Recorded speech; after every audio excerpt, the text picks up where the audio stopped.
no one's watching. Welcome, Whiskey Vault. That's when it works. Oh, they got it. Yeah. You did. You Okay. did. All right. All right, well, we're going to start again with a gift from a benevolent bastard of a Wyoming whiskey, because we've done like all the Wyomings, but he sent in the Good whiskey. It's a good whiskey. 5. So this becomes a gift to the vault to replenish our stock as it disappears. So thank you to Michael Morgan, you benevolent bastard.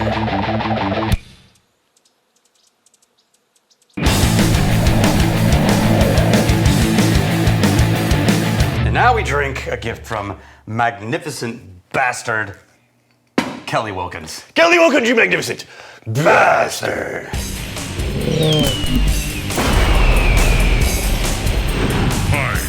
Now, what I heard you say is you have too many Wyoming whiskeys. We have a lot of I Wyoming need whiskeys. to store them offsite Yeah, okay. in my mouth.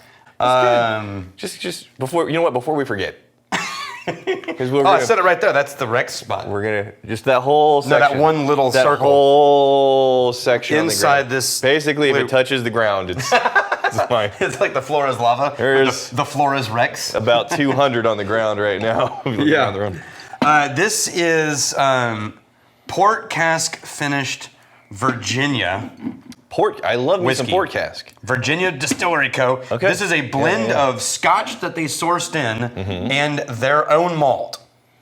So and then they finished it. Sourced. And They blended Scotch malt, or basically I wonder what Scottish Scotch they whiskey got. Yeah. with their own malt. Yeah. Then they aged it for at least a year in port casks. Any idea of proportion? Because that makes all the difference. Nope. Okay. All right. I wonder what Scotch they got. It's not Kalila. There's no peatiness on this nose. No, is it?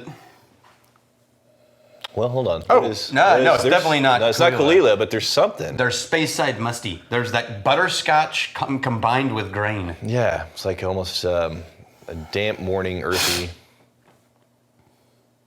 Okay, all right. So Yeah, notice that sort of almost funky yeah. grain malt that you get it in Monkey Shoulder. Yeah. You get it in a So they definitely had a meaningful amount of the sourced Scotch in here because this is not an American whiskey sweetness. This is a Scotchy, mulchy, not malt. Yeah, malty, funk, a little apple earth. pie-ish kind of pastry. Hold on. You say apple pie? Yeah, so like roast apple, but with like pastry sugars. So and cinnamons. I can get like a poached apple with the charred apple skin.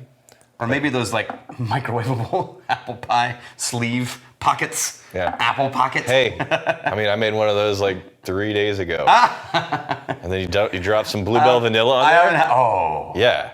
So That the I'm pie, in on. Yeah. it's frozen. Yeah. And it's just big enough to cover the bottom of a bowl. Okay, that I And never then, thought of. Yeah, and then it's just a hot Yeah. molten little apple pie flavored thing. Then you drop in some So you don't vanilla, scorch Bluebell. yourself. Yeah. The worst thing about all the hot pocket style of foods Yeah. is that you're always like, it feels good, and then you bite into it and destroy yourself. No, it's napalm. Yeah. It's an aggressive food.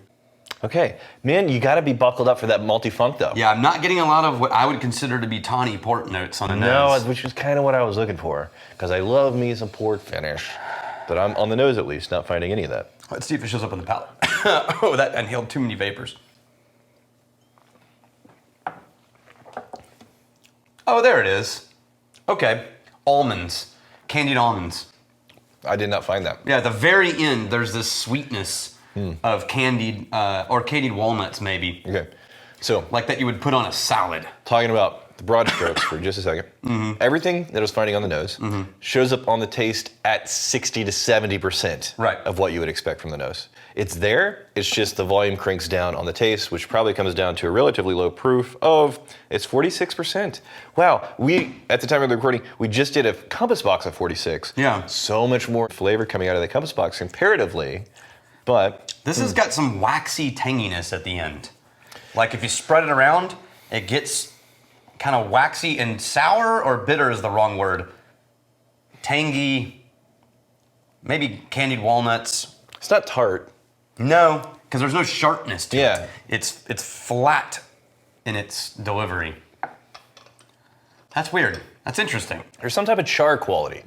I wonder if their American whiskey is bringing some of the char element to that. Hardly ever find char in Scotch. They won with this whiskey Best Blended American Malt.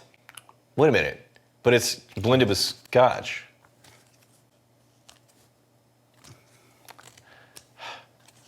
I don't. Whatever.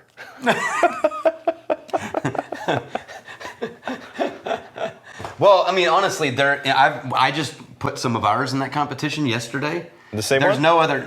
No, I put Jackalope. Oh, yeah. But there's no other category they could have gone in. Okay. Like that's the only one they could have submitted. I don't for. think we've mentioned it because by the time this comes out, we'll have been well past the Whiskey Festival. Yeah, but our single malt Yeah. won best grain to glass malt in Texas at the Texas Whiskey Festival. So, Yeah. yay! So we have created as a community the world's greatest grain to glass single malt whiskey in Texas. There was a time in my music career where I was about to book a tour of Texas, only in towns that had names of other countries, like Paris and London, Texas, like weird small towns. That the only place I could have played was like a VHW hall. Yeah. But only so that I could make a shirt that said World Tour, had all the names, London, Paris, whatever, and then the shape behind it was Texas. That's pretty funny. Yeah. There's a lot of those. I'm not let go of that dream.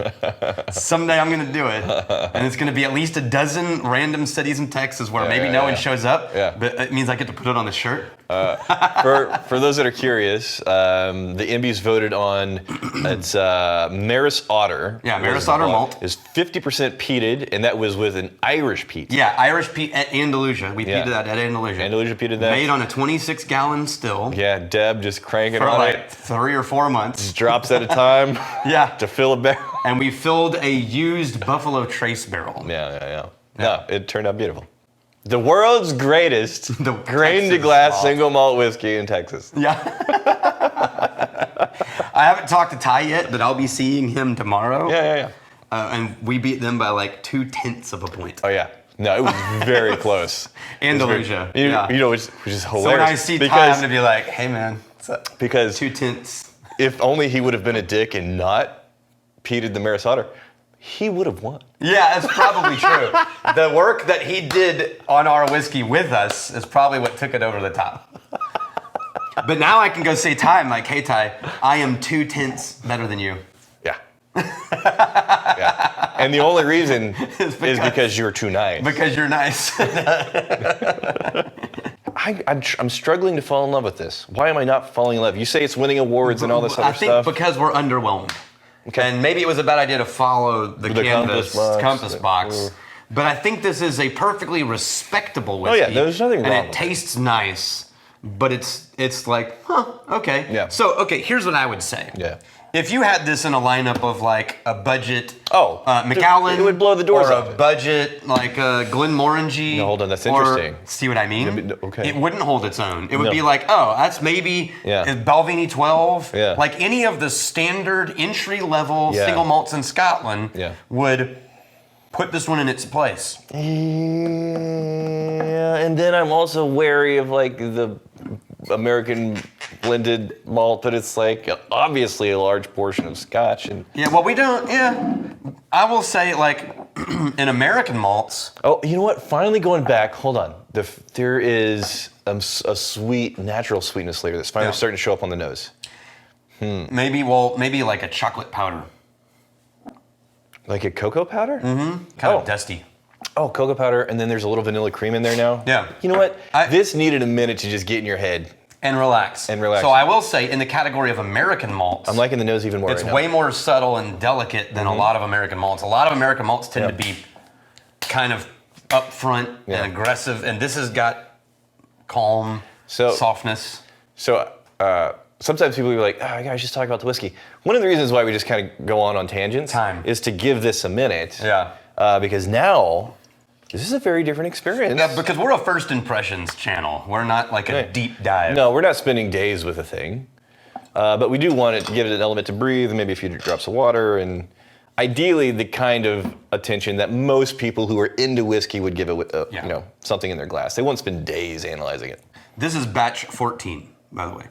Yeah, the sweetness is creeping up every time I go back. It's just incrementally notched up a little bit more.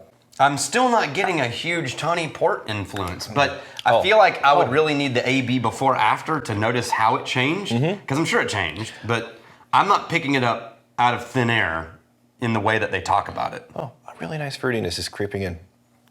It's kind of like the sunrise. You know, it was like this really kind of dark and weighed down and gray, and then that just little that little burst, and then all of a sudden it just starts to very gradually. And if you look away for a second, you look back and it's like, oh, it's up now. Yeah. No, I went from not being in love with it to I kind of like the hell out of it. Yeah. Interesting. That's nice. We have Z Whitney 82 finally got bastardized. I absolutely donated this bottle just for Rex to have fun with. That was the Fook. That's not how you say it. He went and found it, and he was like, I'm donating this. That's not how you say it. Look at his comment. Never tasted it. Yeah, you just bought it, nailed it. Didn't research it, didn't care. I just saw it on the shelf and knew Rex had to have it. Man, hell yeah. It's awesome. Thank you. That's so cool. So that's my bottle. It's actually in the vault section upstairs now. Vault section? All right, we got Daminos. How long can you use a barrel before tossing it out?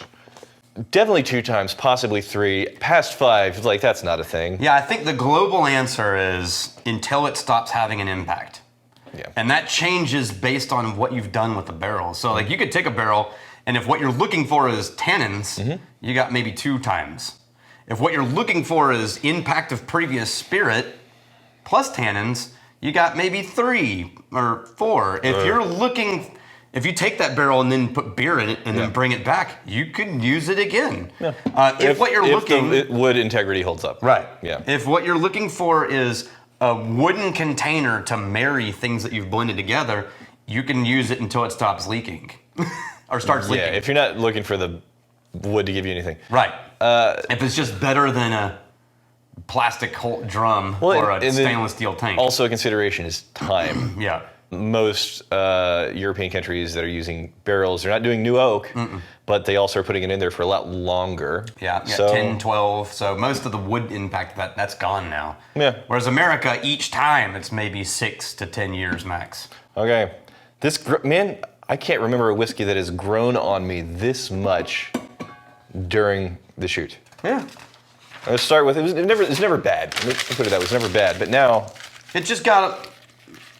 Yeah, every time I go back. Got solid. Hell yeah. Okay. Aw, no? I was hoping I could bookend it with 2 makes. This is why I never played basketball. Actually, that's not true. I played basketball all the time. I was just never good. Here's dividing, stealing, and drinking. Fight for a friend. You steal, may you steal your lover's heart. And if you drink, may you drink with us.